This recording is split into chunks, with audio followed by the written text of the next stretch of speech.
Last week was all about 2025, Tom. This week, more about 2026. Some of these names are just flying off the board. You kind of got to look up, and all of a sudden, guys are playing musical chairs trying to save their spots. But let's start at the top. Faizon Brandon, number one player in 2026, number one signal caller as well. There's been some movement with his recruitment, at least behind the scenes a little bit, Tom. What can you tell us about that one?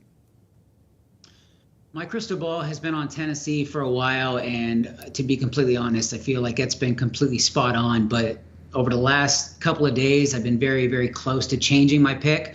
I'm starting to lean towards Alabama with about a month or so to go until he decides to make a decision. Anna Adams, our national reporter, stated that a decision is coming in August. All of that will be finalized, so stay locked to Anna on that in the near future. But this really is a battle. There's a couple teams in play, but like I said, I'm really starting to lean towards Alabama. That visit was a game changer. I heard that he even spoke with Kelen Russell, the 25 commit for Alabama, and that was a kind of a game changer for him, and really opened his eyes about Alabama even more. Which it's funny, in a time where some schools want to keep these guys, an elite guy in 25, keep them away from an elite guy in 2026, as if it may hurt the recruiting process. But for Alabama, I really love the way they're doing it, and they want to build camaraderie in that quarterback room, and they want elite guys competing with elite guys. So they are doing a great job with Faizon Brandon. They obviously already landed Kelen Russell, so I really like the direction this one is heading. But Tennessee is still very, very much in play. Honestly, heading into this morning, I was primed to put in a crystal ball pick for Alabama and make that change. But I'm just really torn, and I don't want to do it quicker than I'm ready. So I'm really torn. Maybe something happens by the end of the day. But I think both of those schools are doing a great job. But right now, if I had to put in a pick, it would be Alabama. I'm just not quite there yet. All right. Drew, we're talking about 2026. You look at Alabama's quarterback room post Jalen Milroe, which he'll more than likely leave after this season. Ty Simpson, former five-star, still hanging around. You got Austin Mack, a guy that was very highly touted, reclassified, still a top 100 player for us. He transfers over from Washington. A lot of people still high on Dylan Lonergan. And then you got Kelen Russell and now potentially Faizon Brandon here. Talk to me just about the potential of that Alabama quarterback room under Kalen DeBoer. The two of our, favorite arms from the high school ranks right now, our number one ranked player in 2026, and then Kelen Russell, who was the MVP of the Elite 11 finals, was in our top two all week, a guy that has made a case for a fifth star. I mean, the potential combo of those two, we continue to rave about what Ohio State is doing in that quarterback room, the talent they've assembled. I think Alabama, we could look up a year from now and it would kind of be the same story in terms of the guys that they have brought in. We were questioning Kalen DeBoer a little bit. I don't know if we were questioning him, Cooper. We were just wondering when was he going to find his footing, because recruiting at Washington's a lot different from Alabama. And, man, if he can kind of change or flip the script there with Faizon Brandon, I think that would be another kind of monster statement. And to me, I mean, I don't know how you guys feel about this. Cooper, you referenced that Brian Stump tweet, just the quarterback recruiting. It is so accelerated. I think 15 arms in the class of 2026 have already made decisions. Like, Tom, are you getting the sense that Faizon Brandon is kind of moving things up just because so many dominoes have fallen here in the 2026 cycle? These are kids that haven't even played their junior year of high school. Absolutely. And it's weird to think about, like, maybe the number one player in the country having to rush his decision, but that's just the reality of the situation. These guys these schools want to get their guys in the fold and get them recruiting and start building that camaraderie. And hey, if Alabama or Tennessee could say, hey, we got the number one player in the country coming, don't you want to come join him? It's exactly what their pitch is going to be, and it's a great one. It's a strong one. So kudos to them for trying to push the needle forward. It's not going to rub guys the wrong way. I talked to a lot of 2026 quarterbacks over the last couple of days, and they were like very adamant. I wanted to wait until after this next season, but I'm starting to see all the dominoes and the pieces fall, and I have no choice but to make a decision sooner rather than later. So the good thing is for them, it doesn't really lock them into anything. Yeah, it's not a great look, but they're committed. They lock in their spot. If behind the scenes they want to continue talking to schools, talking to programs, then that's their prerogative, and they have that right. So it's going to be interesting. I think with all the early commitments, you're going to see a lot of decommitments later. We've already seen some with 2026 quarterbacks. So it's going to be very interesting over the next couple months.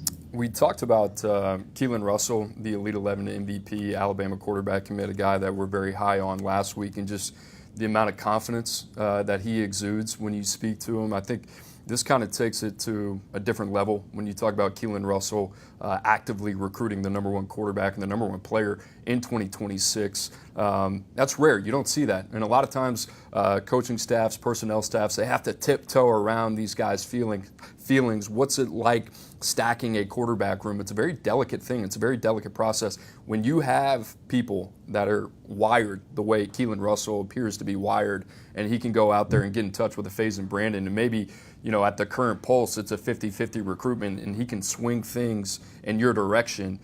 You talk about a guy just being worth it in every sense of fashion for Kelen Russell, not only the player that you're getting on the field, but the recruiter as well, and that type of potential teammate too. Speaks volumes about Kelen Russell.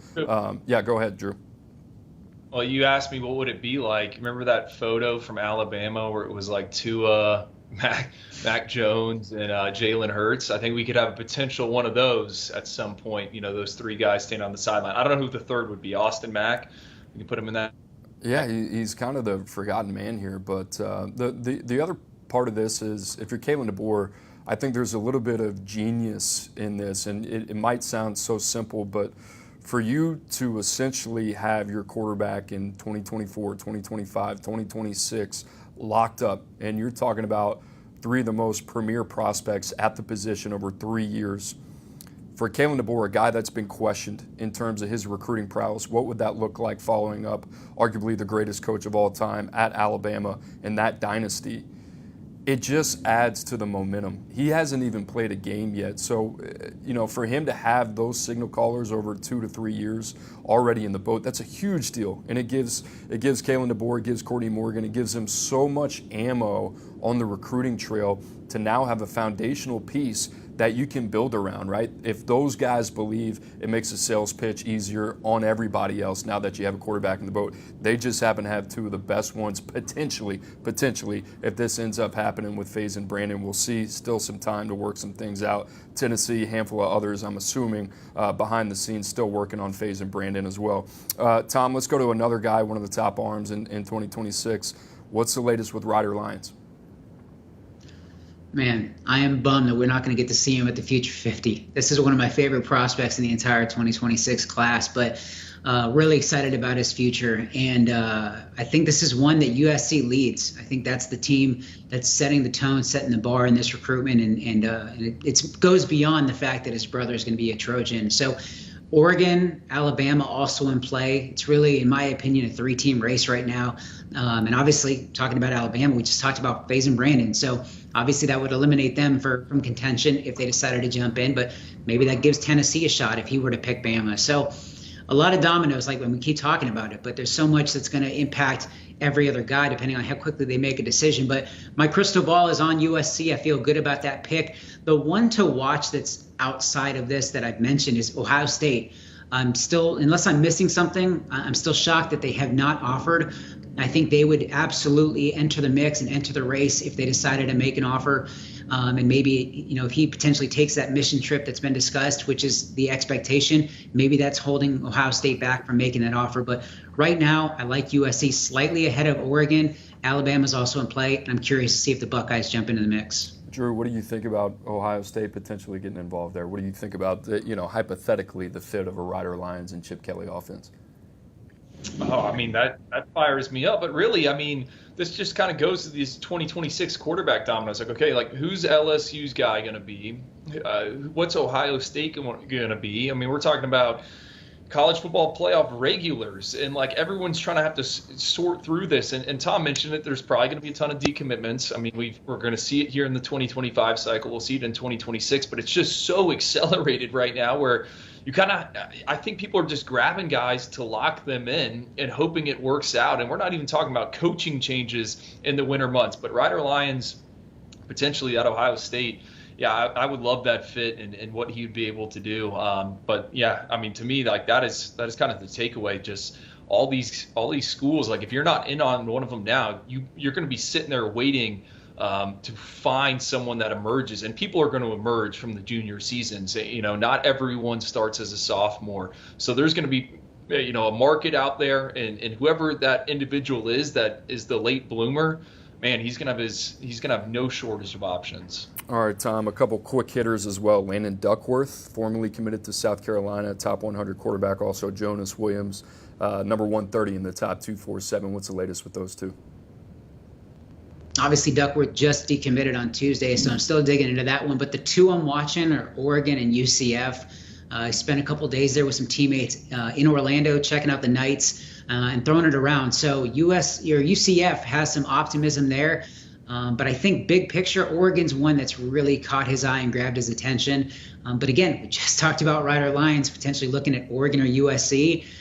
Does Lyons feel rushed? If he wants to go to Oregon, how quickly does he want to make a decision? If Duckworth wants to decommit and lock up that spot in Oregon, obviously that takes them out of contention for Ryder Lyons and makes it look more clear that it's going to be USC. So again, more dominoes still in play, but right now I'm kind of watching Oregon slightly ahead of UCF for the recent South Carolina decommit.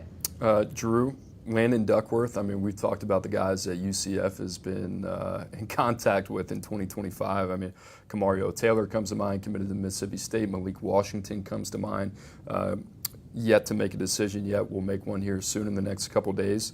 At quarterback right now, big KJ Jefferson. They seem to have a type for what Gus Malzahn wants at the quarterback position. Yeah, I mean, one of the best athletes. He's a kid that's been inside our top 100 since it came out for that class of 2026. I mean, you saw it on the screen right there, multi-sport background. He can beat you with his legs.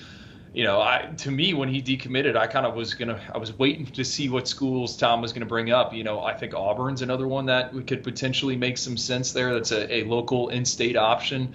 And then Alabama, we'll see what happens with Faizon Brandon. But he's a guy that I thought kind of initially it was a great job of South Carolina scouting him. Didn't know about the fit.